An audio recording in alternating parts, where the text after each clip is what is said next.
As you can see, I'm out here in the bright sun on a Thursday afternoon, taking the boat out, being my own boss, enjoying the weather, enjoying the fruits of my labor. Brand new super aeronautique boat, love it. So yeah, that's what we're out doing today, filming the YouTube video for y'all, trying to give you as much value as we can. Keep watching.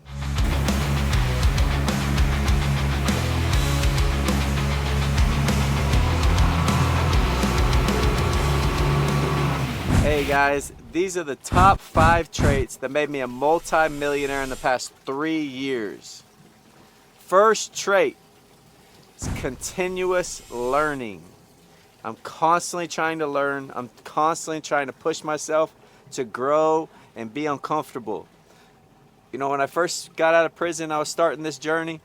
I was so uncomfortable. I did not know what I was doing. All I knew was textbook knowledge. I had no real practical, technical knowledge in the field. And I love that feeling. And I just keep pushing and trying to get that feeling every new project. That's why I'm able to grow so fast and make so much money, because that first time I got out of prison, I did that flip. I was super uncomfortable, figured it out, did another flip. That flip turned into a new construction. And then I was like, oh shit, a new construction. I've never done this before. Now I'm doing a duplex, 4-story, stick frame. I'm like, holy shit. I've been out of prison like less than a year. I did it. I was super uncomfortable, but guess what? I got through it and I learned so much. And that's what's most pivotal and most valuable, is the learning aspect of being uncomfortable. So I say, trait number 1, continuous learning. You got to seek new education, and that's how you grow to the next level.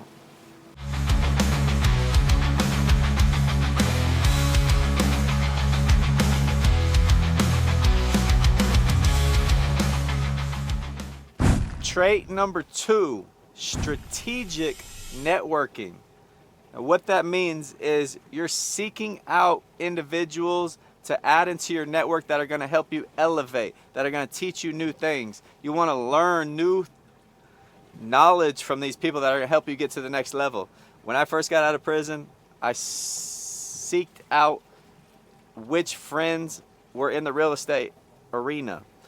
Now, I started talking to everybody. Everybody knew that I wanted to get into real estate. There's a few of them that don't want to help you. There's a few of them that are open and like, yeah, I'll teach you, blah, blah, blah. Anyway, I seeked out and found that one person that was willing to help me. And I partnered up with him. I made that flip. He helped me do it. Made $53,000. Now, to get to the next level, I wanted to get into new construction. So I started seeking new mentors, new people to add to my network that were builders, home builders, contractors for home building companies, GCs, superintendents for home builders, anybody that could help me, teach me new skills, right?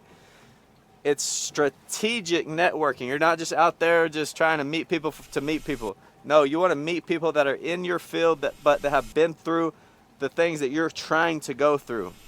So say I want to get into commercial this year. I'm going to seek out somebody that's developed commercial, you know, either multifamily, office, retail, some sort of commercial real estate. That's who I'm going to partner with. That's who I'm going to befriend. I'm going to take them out to dinner. I'm going to take them out to lunch, whatever. Talk to them all the time, ask them questions. You know, a lot of these guys are going to try to gatekeep some of the information. They don't want to share it, but there are a few that will share knowledge with you and really genuinely want to help you. Those are the ones you want on your team. This day and age, a lot of people take money for mentorships. That's a great way to do it. Pay to have a mentor. Pay to have a business coach. Somebody that's going to get you from A to B a lot faster than if you went alone. They can help you navigate all the potholes and everything, because there's a lot of potholes that you might bump your head and, you know, bust your rim on. So, strategic networking. Please don't just go out there and try to meet people. Meet people with intention so that they can provide value to your life, but also you want to try to provide value to them. You don't just want to take. Maybe add value to them somehow, either with money or free work, free labor. Maybe y'all can barter businesses. Maybe you do landscaping. Say, hey, I'll give you free landscape if you can teach me this. You know, whatever it is. But it's got to be a win-win relationship, and that's going to help you get to the next level. You want to continue to learn. You want to be strategic with the people that you meet. And those two traits right there combined will help you get to the next level faster and faster and faster. So please, go out there with intention to elevate and add the right people to your network. That's trait number 2.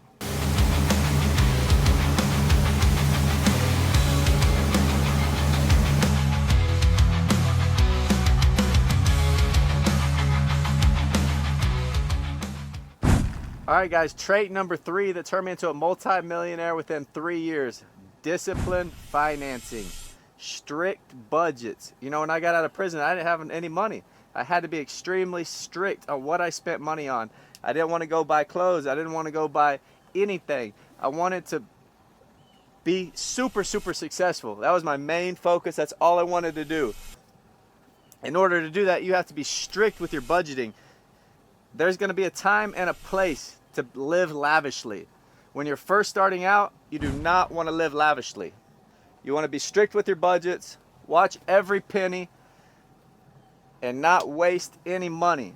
Now, there's a reason that you need to do that, because you're not going to have a lot of money, right? So you need to eat cheap food. You're not going to have much income coming in. I know I didn't have much income coming in. I was working for a buddy just for parole. It wasn't paying me very much, so I couldn't do a lot of crazy things.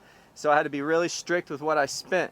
And also, real estate development, you got to build a house to sell it. So you might not be out of money until you sell that house, or you might not have any money until you sell that house. That house could take 6 to 12 months to get up on the market and sold. So that's why you need to be super strict. You got to afford to live along the way until you get the big chunks from the real estate development coming in. You got to build that pipeline. But in order to build that pipeline, you got to sacrifice lavish living. So live below your means, and then later, once you start selling homes and building your pipeline, that's when it's time to start living lavishly. That goes on to trait number 4, which we'll talk about in a second.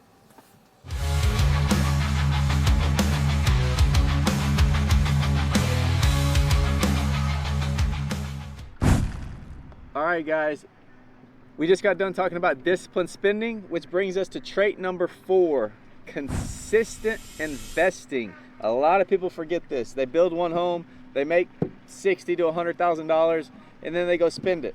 And then they don't have any more money to invest into the next project. You can't do that. You have to be extremely disciplined with your investing as well. You got to continuously save to invest, save to invest.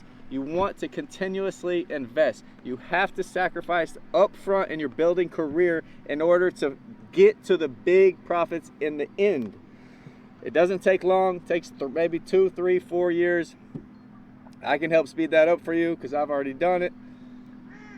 So remember, be disciplined in your budget. Trait number 3, you're going to go on to continuously investing. Once you start making your money, continually invest. That's what I did for the first 2.5 years. I didn't buy anything luxury. I continue every profit that I made. I bought more land, or I bought a rental house with it that produced passive income every single time for 2.5 years. And then I finally got a Rolex watch, and I probably owned 10 rental houses at that time, and I had the pipeline filled up with new construction homes. I did all that. I sacrificed buying anything luxury, constantly invested back into my company, to where I had a strong pipeline that I knew a bunch of homes were going to be selling over the next 2, 3, 4 months. I knew homes were going to be selling. I was going to be getting big chunks of cash, big chunks of cash, big chunks of cash. Then I was like, hey, let me go buy a nice gold Rolex. So that's what I did. So don't forget, you have to continually invest. Don't waste all that money on luxury things. Go buy a car, go buy an exotic car, go buy a crazy watch. There's so many things you can waste that money on, and all that's going to do is stop you from getting to the big, big profits. And that's the main goal, is to learn, scale. Don't forget to scale. Learn, scale, then get rich and buy whatever you want. You can buy one of these boats, basically a Ferrari on the water. You can buy whatever you want. But you have to continually invest, and you have to sacrifice that in the start of your building career. Don't forget that, please, because a lot of builders out there do. Brings me to trait number 5.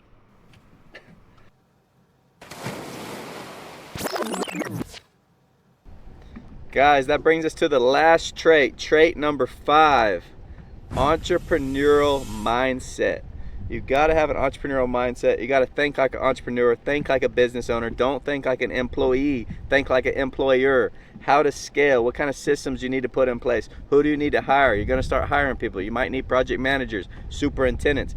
Don't just go hire them with zero experience. You gotta think about your hires. Think strategically what strengths they can add to your business. These are very, very important key players.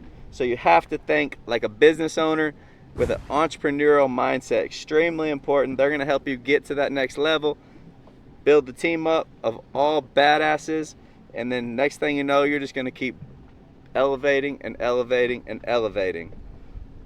That's trait number 5.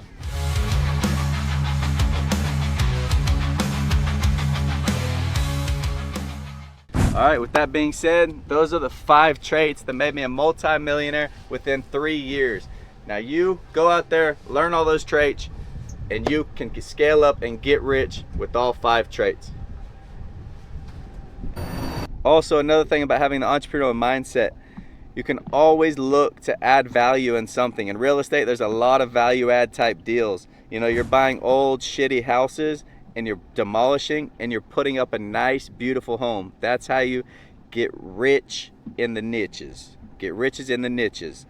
Value, value, value. You want to add value. Where's the opportunity at in this deal? Where is it? Where can I add this? This one might need a pool. This one might need a better kitchen. Whatever it is, you got to think like an entrepreneur, business owner, look to scale, and create the best team you can.